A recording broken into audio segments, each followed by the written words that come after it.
Oh. I'm sitting in your seat. I hope that's okay. Well, you know, if you can't sit in my seat.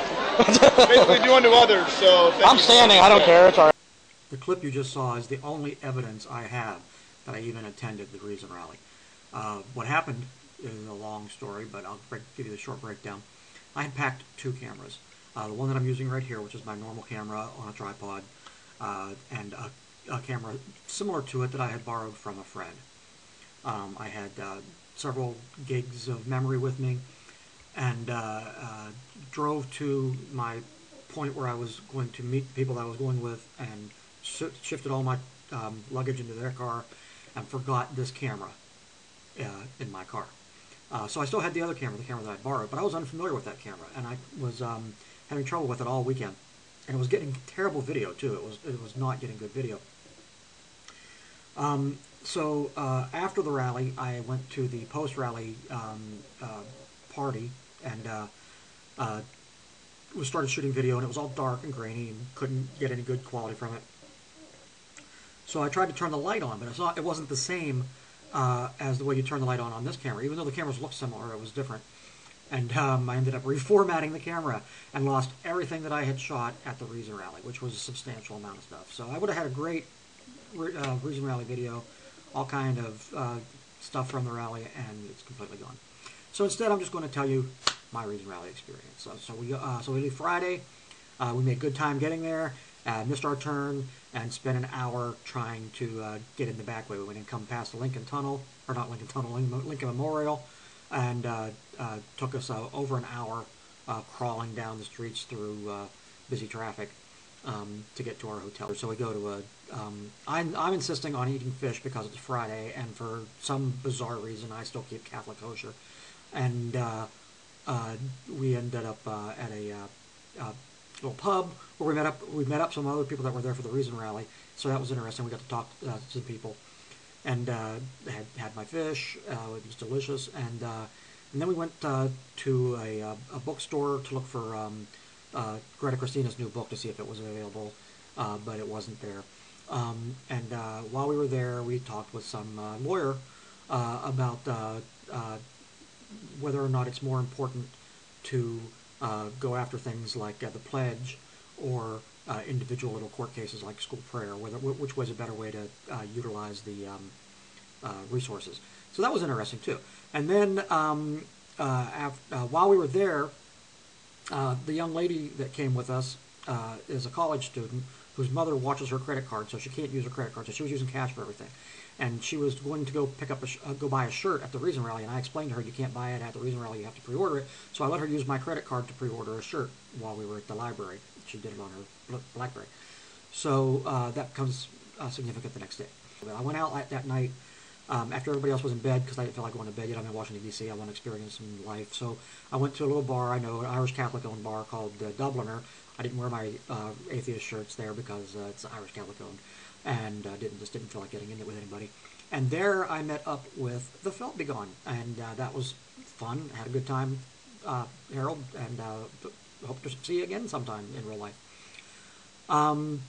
So after that, went home, went to bed, got up the next morning, got ready, then headed into the Reason Rally, which was the whole point that we were there, right? So anyway, at that point, the young lady that I was with had never gotten her email from the Reason Rally telling her what her code number was going to be. So I went with her since the credit card was in my name. So we explained to them what had happened and why she didn't have a code. So they go looking her up in the database, and they can't find her. We're there for 20 minutes while they look for her in the database. Meanwhile, Aaron Ross rolls by, so I go and shake Aaron Ross' hand. Told him something to me. I don't think he did. And while we're standing in line, and they finally come to her and they say, well, we finally found you in the database. We were having trouble finding it because it wasn't under your name, it was under the name of this guy, and they showed me my name. And I said, yeah, that's because it was my credit card. We explained that to you, but you weren't listening. But that's okay. That was the only glitch of the whole time, and she got her shirt and everything was fine. So from that point, go into the rally. Now, you've seen all the video from the rally, so you know all the things that were there, so you're not going to miss anything that way. What I want to talk to you about was the experience of actually being at the rally. I walked around the rally a lot, kept just jumping into people's conversations with them, talking about different things. It was amazing. So many smart people. it was everything that I had thought it was going to be, as far as the experience of being surrounded by people who you could talk to about this, knowing you could talk to it about this, knowing they weren't going to look at you funny and say, well, you're not, how do you get that idea? They all understood. It was thousands and thousands of people who all understood, who were all on the same page. That was fantastic. The only speaker I missed the whole time that I wanted to see was James Randi. And that was because I left a few people before him to go get a hot dog, and the service at the kiosk was incredibly slow, and I missed Randy. But that's okay. I got to see him later on video, so it's all the same. Because I was only looking at the video screen anyway. I really couldn't. You couldn't see anybody. Like, you couldn't even see their tiny little speck of a person because it was level. It was one level. You knew you were right there in their presence, but you couldn't see them. I went through the welcome room, got a little goodie bag of things, which I have none of it left because when the rain started, it just kind of got soaking wet, and I had to throw it away. So I got no goodies. But I got to see some people live there.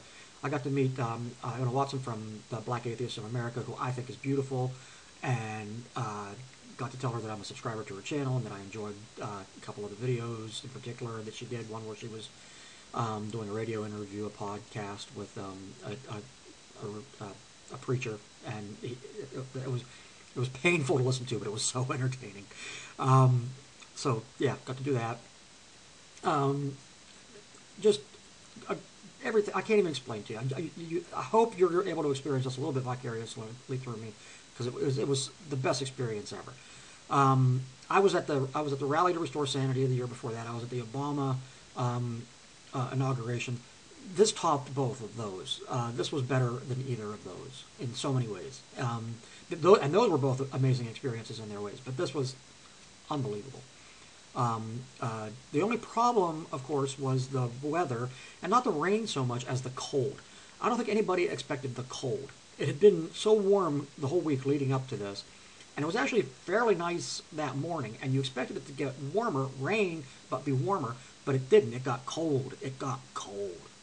But, so nobody was really dressed for the cold. So anyway, so after the rally, I leave a little bit before it's over because I'm going to go to the post-rally meetup, and I'm walking. I decided I wanted to walk. So I start walking up 18th Street. I'm wearing my orange rain slicker and carrying my umbrella. The wind kicks up. The rain kicks up.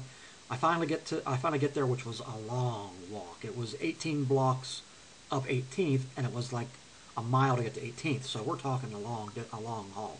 So I finally get to where I'm headed to, and I go in, and the party's upstairs, and I can't figure out really if I'm supposed to just go up or not. Another young lady comes in and she sees my shirt, and she says, "Are we supposed to go up?" And I say, "I don't know." And she says, "I'll go find out." And she goes up, finds out, and says, she had more balls than I did, because I wouldn't have done that. So we go up, and everybody that I know from YouTube is there. That was amazing. There were so many people. There's Meridian Frost. There's Prof MTH. There's the True Puka. There's Healthy Addict. There's Thunderfoot. There's but right away the first person I see is Ms. Robot Rock, and I go over and introduce myself to Ms. Robot Rock. She's excited to see me. I'm excited to see her. That was fun. So after that, I'm going around and introducing myself to the various people.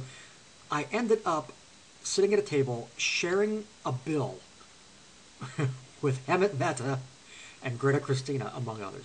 So that was exciting. I mean, how often do you get to share a food bill with people like that? Also got to shake hands with Thunderfoot, which was interesting, and I'll tell you why. I shake hands with Thunderfoot, and I tell him, I said, "You probably don't remember me, but I was in one of your videos." He says, "Which video was that?" I said, "The raspberry video." And he says to me, he says, "Well, I can't remember everybody that was in that video." So I understand that. And he says, here's what he said. This was what was funny, because I didn't realize at the time what he did. But he said, "Well, I'm glad to see you made it to the Reason rally."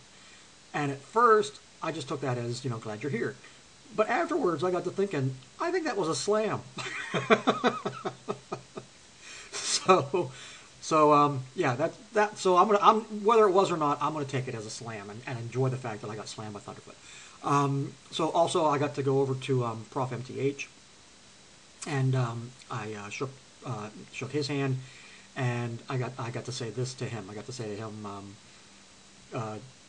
I'm a big fan of your videos. As Woody Allen once said, especially your early, funnier ones. Is there a God? These are the wrong questions. Look, here's my point. If nothing lasts, why am I bothering to make films or do anything for that matter? We enjoy your films, particularly the early funny ones. I shook hands with Zom Gets Chris, Christina Rad shook her hand. I was wearing a shirt that said on it, it was a Thinking Atheist shirt, that said, I have a personal relationship with reality, which is the last thing that she had said from the stage during her performance. She said, when people say to me, you know, you need a religion, she says, I have a close personal relationship with reality, which was the saying that was on my shirt. So I pointed out to her that she had said from the stage the thing that I had on my shirt, and I don't think she cared. A number of the YouTubers that were there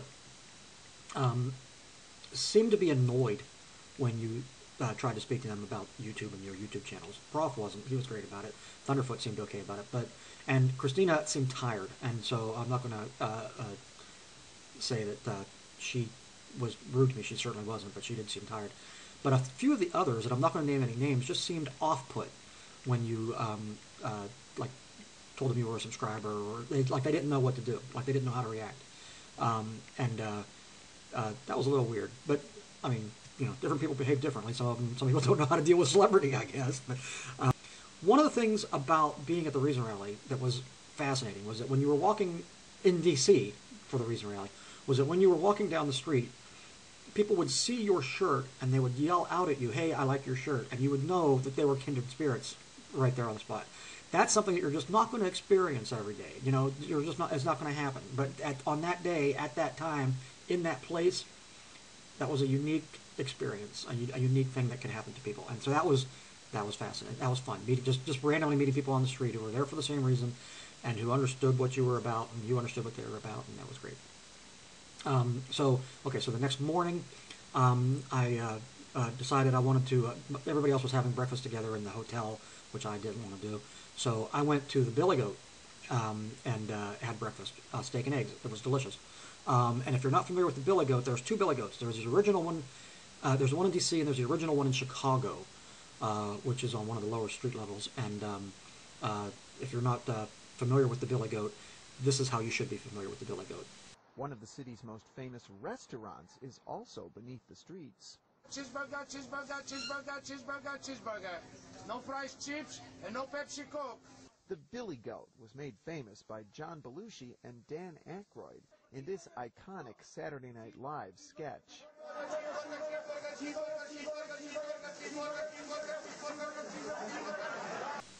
If you didn't make it to the Reason Rally, you really missed something great. I hope that I've at least been able to impart through this video a little bit of the experience to you. There's rumors, people keep talking about next year. There is no next year. If you haven't had a chance, go to Hemant Mehta's blog, Friendly Atheist. I'll try to find it, and I'll link it if I find it. And he explains why there's not going to be one next year, and the explanation is very pretty much obvious and clear. But even if there was going to be one next year, I don't think there should be. It should be the kind of thing that only happens once in a lifetime. And which isn't to say that atheists shouldn't get together every year. We should. There are things you can do every year. And smaller versions of Reason Rally, like local Reason Rallies, I could see being a good thing. But as far as congregating on DC once a year, I don't really think that that's something that should happen. So to everybody who's a subscriber and was waiting for this video, I'm sorry it took a week, but I hope it was worth it. So thanks. See ya.